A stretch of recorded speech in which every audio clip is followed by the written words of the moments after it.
So here we are back at Ed Studios. I thought I'd make a more in detail video about how I use the XL3 to record drums.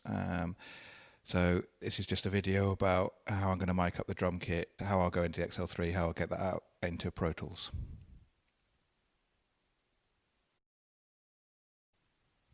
Okay, so now the drum kit is mic'd up. I'm going to put a couple of ambient mics up to pick up the live sound of this lovely room.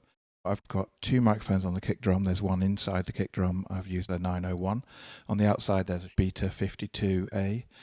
On the snare drum I have a 441 on the top and a 904 on the bottom. I've got 4 2-1s on the toms, both the toms, and 184 on the hi-hats and 414s for overheads. And I'm going to be using Origins for the ambient microphones in the room. All of the microphones have been plugged into a stage box on the left-hand side of the drummer.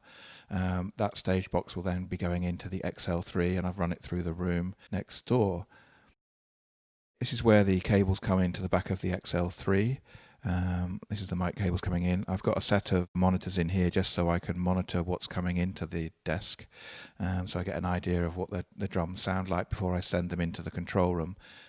Coming out of the group outs of the XL3, I've got the 12 outs of here as well in the middle of the desk, and the sends from that are going into another stage box which then runs into the main control room. So this is the XL3 I'm going to be using to take all of the mics sends from the drum kit.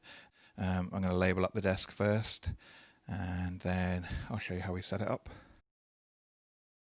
I'm going to be setting these gains up here for the input. It also means now I've labelled it up, I can see which channels need phantom power. So I'm going to put the phantom power on the hi-hat, on the overheads, going to require phantom power, and the two ambient mics. This is the sends for, these are going to be the sends to tape. So what I need to do is match those with this section over this side. So kick 1 is going to number 1, kick 2 is going to number 2, snare top is going to number 3, snare bottom is going to number 4, then number 5 for rack tom, 6 for floor tom. So then we can go to the overhead, and I'm putting these at approximately 0 that I can think is 0 on the desk, and it end up going up to number 11 on here. So this is then the master section. So I've got the two kick drum channels, I've got the snare drum channels, the hi-hat, the rack tom, the floor tom, the overhead left, overhead right, ambient 1 and ambient 2, and all of those now will be going out the back of the desk into the stage box, back into the main control room.